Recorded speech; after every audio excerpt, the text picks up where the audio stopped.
Bonjour à tous et bienvenue sur une nouvelle vidéo qui va parler des motos pour les gens qui n'ont pas une thune, ou les radins, ou tout simplement les jeunes qui veulent pas dépenser une fortune. Let's go, c'est parti. Je vais commencer par la petite TDM 850 de chez Yamaha. Très bonne moto, trouvable à moins de 1000 balles, pas forcément avec des millions de kilomètres en plus.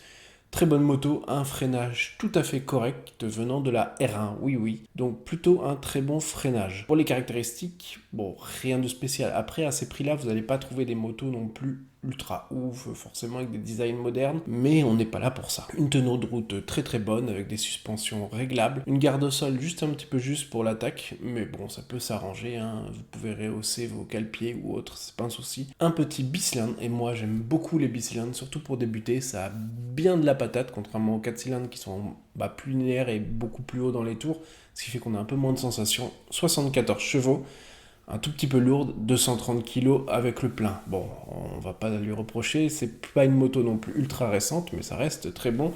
Et à 750 balles, je suis sûr qu'en négociant, même peut-être à 650 euros, vous pouvez en avoir. Donc, let's go. Ensuite, GSX 1100 de Suzuki, déjà un petit peu plus gros, un 4 cylindres, 268 kg avec le plein, donc c'est un tank, à l'arrêt vous allez galérer, mais bon, on peut pas tout avoir, surtout à ce prix-là.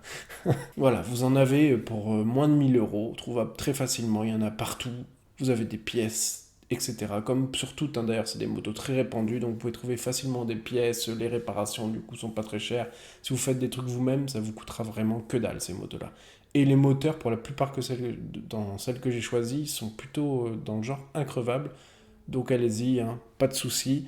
Vérifiez quand même bien l'entretien et les points de rouille, les trucs comme ça, les amortisseurs, qu'il n'y ait pas des points durs, la chaîne, histoire de ne pas avoir des gros frais au moment où vous l'achetez, mais vous pouvez y aller. Ensuite, le 500 GPZ de Kawasaki. Meilleur freinage après 1998, vous en trouvez pareil à bien moins de 1000 euros, à 750 vous en avez. C'est pas le freinage du siècle, mais ça va, la partie cycle est correcte. C'est encore un bicylindre, donc ça, oui, j'adore ça, les bicylindres. Pour les petites motos, après, j'aime bien les 4, j'aime bien le reste. Mais pour des petites motos avec pas trop de chevaux, je trouve ça top. Donc une bonne tenue de route, 60 chevaux. Ouais, c'est pas un foudre de guerre, mais vous verrez que ça marche quand même plutôt pas mal, vu que c'est un petit bicylindre, c'est plutôt punchy les bicylindres. Voilà, ensuite vous avez le 600 GPZR qui est une série limitée mais qui est aussi trouvable dans ces prix-là. Il n'y a pas de fiche, il n'y a rien nulle part, mais vous pouvez en trouver. C'est une moto en série limitée. Et moins de bruit les loustiques. Et là on arrive sur mon bébé à moi, ma préférée pour ces ordres de prix, un tout petit peu plus cher que les autres, le SV 650. Une moto de ouf, vous pouvez tout faire avec. Il existe plusieurs versions, version carénée, version non carénée. Donc la version carénée, vous avez les demi-guidons, donc un petit peu un côté sportif aussi. Un petit bicylindre de 70 chevaux. Et là où c'est génial, c'est qu'elle pèse 193 kg avec le plein, ce qui est beaucoup moins que la concurrence. Parce que souvent, pour des petits 500 qui pèsent 220 kg, ça commence à être un peu beaucoup. Mais là, moins de 200 kg, c'est plutôt cool. Un train avant vraiment très bon, d'ailleurs il y en a énormément sur piste, un peu comme le CB500. Mais alors le CB500 ça a pris en cote de ouf. Vous pouvez en trouver mais c'est très rare et souvent ils sont over rincés parce qu'ils ont fait 40 000 bornes de piste. Mais vous pouvez en trouver aussi dans ces prix-là, mais c'est un peu compliqué. Allez savoir pourquoi, pourtant c'est plutôt vieux. Un petit bicylindre qui marche plutôt pas mal, mais c'est compliqué à trouver.